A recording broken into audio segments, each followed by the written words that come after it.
سبحانك لا علم لنا إلا ما علمتنا إنك أنت العليم الحكيم وصلى الله على سيدنا محمد وآله وصحبه وسلم الحمد لله رب العالمين آمين. Assalamu alaikum wa rahmatullah. Very good to see you all today again after the break. Inshallah, I hope you enjoyed. We finally come to the final part of our three-course series. Inshallah, the eschatology or ilm alamatu sa'a, ilm akhir zaman, the knowledge of the signs of the last day, a very important part of the Islamic teaching. And the reason why, we've explained many times, don't need to go over that again, that it's important, I felt it's important for us to appreciate the historical context and the current global context to understand the information or the knowledge that is within our tradition.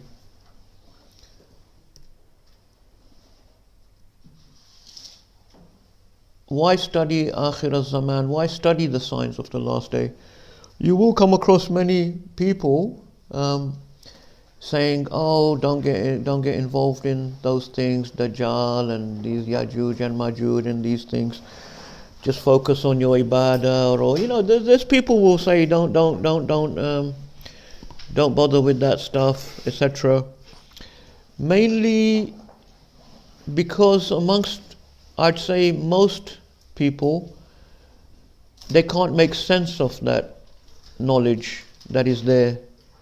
Yeah, it's very confusing, and that's why often people say, "Look, don't bother going down there." I'm talking about here people of knowledge as well, because there's a lot of information and a lot of stuff, especially in the books of hadith, which can lead people to a lot of confusion. And I had the blessing of studying with certain scholars. First of all, Sheikh Hamza Yusuf, may Allah protect him, who had a lot of insights into this field, and he's one of the leading thinkers. And he actually made that one of his things he really specialized in as well. So he focused on these things. And much later on, I had the blessing of coming across the teachings of Sheikh Imran Hosein, may Allah protect him, who also has focused on this branch of knowledge and put a lot of his time and thinking into it. So this course is really drawing from both of those leading scholars and adding a couple of few insights or result of my own research to that as well. But I'd say 80%, 90% is from those teachers. Now, I want to say a couple of words about these scholars, because sometimes they can be controversial people as well, and a lot of criticism is directed towards them, particularly Sheikh Imran. And what we have to understand, I want you all to reflect upon, is that this is the case with any original thinker within our tradition. And we don't have many original thinkers within our current scholarly tradition. And there's many reasons for that. Part of them are just the gradual decline in the level of scholarship over many years and even centuries now. You're probably aware at one point in time, the sort of, people said, "Oh, the doors of ijtihad were closed, a few centuries ago." Then other scholars came and said, "No, actually the doors of ijtihad were never closed." and that's just a modernist critique, which is but the fact is, the doors of ijtihad could never be closed, because technically you always can be a mujtahid, but the doors were jammed shut to be very difficult to open, because the bar was set so high. And anyway, we don't want to go into that a lot, but the thing to say is this, that the majority of our madrasas, in the Muslim world have decayed over time. The level of scholarship has decayed over time. So we don't have great intellects for various reasons. And where you do have scholars that are of intellectual caliber, and they are coming up with original thought, which is what is required in the modern age because of the challenges we face, the challenges that the Muslims face intellectually, culturally, through all of scientific advancements, technology, etc., requires people of brilliant thinking and intellect. When those people will come with the whole point is of originality, you have to be able to think outside the box, right? Immediately, that type of thing will come across a lot of critique and criticism. Now that's partly the nature of it. When any scholar comes up with anything new, other scholars will critique, and that can be a healthy thing. That is a good thing. But it can sometimes turn into a over harsh, and even lead to accusations of deviancy, sometimes even apostasy. This is nothing new. Think about our earliest and greatest scholars, the Imam Abu Hanifas, the Imam Shafi'is, the Imam Ghazalis. These are people who forged original new things. They were thinking outside the box. Imam Abu Hanifa is credited with actually being the founder of jurisprudence in a way, fiqh. And he came across a huge amount of criticism. To the point where there's many, otherwise they're known as our great scholars of our tradition, but when they talk about Abu Hanifa, they're very, very harsh and critical and call him all sorts of things.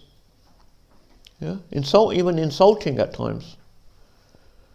Yeah, so Imam Shafi'i, another original thinker. Yeah? He came with the usul. He's the first one to codify, and he originated a new science, usul al-fiqh. Yeah, something totally different that hadn't been done before, and he was criticized.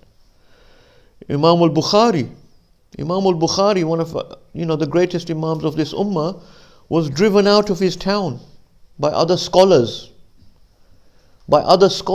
inciting the masses against him. He died on the road, He died on a road in exile from his own hometown. Why?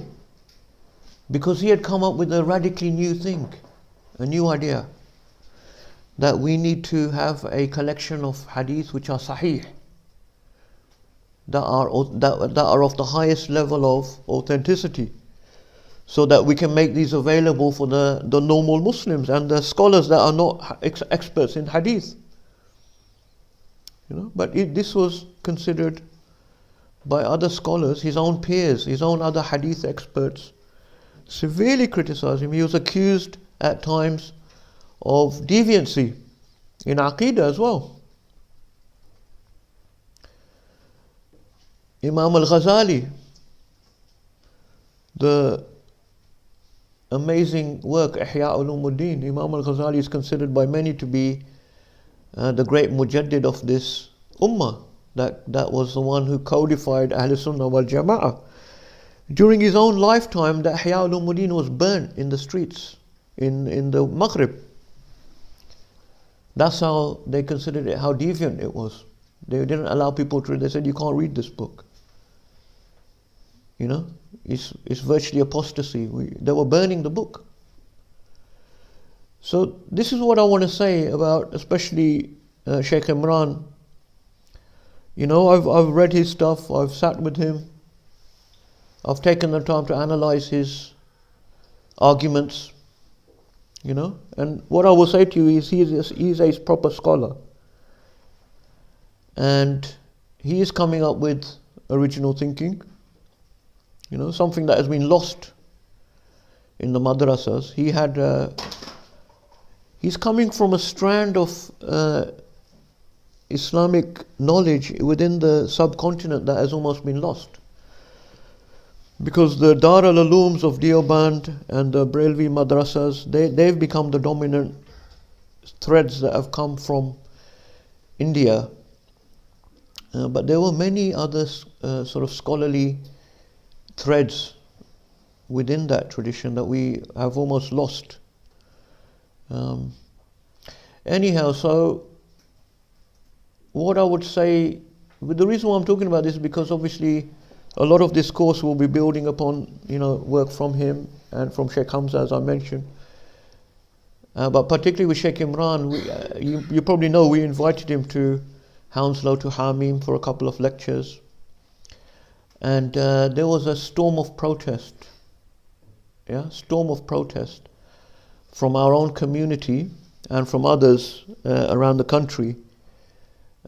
Scholars that I know, that we know, writing very strong messages, you know, to us, saying, you know, why are you hosting this guy? He's this, that, the other, right? So because this was coming from respected colleagues and scholars, we did take it seriously, and we asked them, you know, what are your exact criticisms? What are your precise objections to this man? You know, and we looked at what they said in response, and there were, I mean, you know, Sidi Umair and Faisal, they were there. We had a meeting, you know, I had a meeting with some of our own people, some of our leading students, and we discussed and looked into those issues, and there was nothing, you know, there was nothing of substance. There's a lot of rumors, a lot of gossip, there's a lot of character assassination, which is wrong. And there are some fatwas he has given, or some ideas which do seem very strange to us, especially Western Muslims. And you know, I don't agree with everything that Sheikh Imran says as well, and I don't agree with all of his positions. But the fact that I don't agree doesn't mean that he doesn't have an argument that he can make based on evidence that he brings, you know. And if he's made some mistakes, that's absolutely fine with me, because all of our greatest scholars made mistakes. Imam Shafi rahimahullah said, I revised my book 40 times and kept making changes each time, kept finding mistakes and improving it each time. And after 40 times I said, you know, that's it, now it's up to Allah, only the book of Allah is perfect. And he published it. You know, every book, every scholar will make mistakes, because only the book of Allah is perfect, and only the Prophet ﷺ is perfect in every opinion or you know. So that's just and especially those who are thinking outside of the box, they're bringing new new insights. They're trying to reflect upon the Quran and the Hadith and try to understand our situation today. Of course, they're going to be coming up with things, and they're going to make mistakes as well.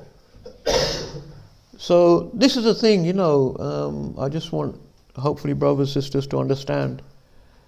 And anyway, we're not here to assess people's character, We're here to benefit from their knowledge and look at their arguments. Yeah? I'm not here to, that's not our job. So we look at what he's teaching and we look at his arguments and we assess that. Yeah? And whatever we agree with, we can accept. And if we don't agree with some stuff, we say, respectfully, Sheikh, we don't agree with you on this. And I've said that to him to his face. And he's absolutely fine with that, because if you notice, every time he does a talk, he always says, look, this is my opinion. Don't believe this unless you're convinced. So when he's sitting in my house, alhamdulillah, he came to my house once. I said to him, Sheikh, respectfully, I disagree with you about X, Y, Z, something about Ottomans or something like that. And it may be that after a few years, I might go back to him and say, actually, Sheikh, I think you were right about that thing. Because I also am in a process of learning and growth. That's happened to me many times.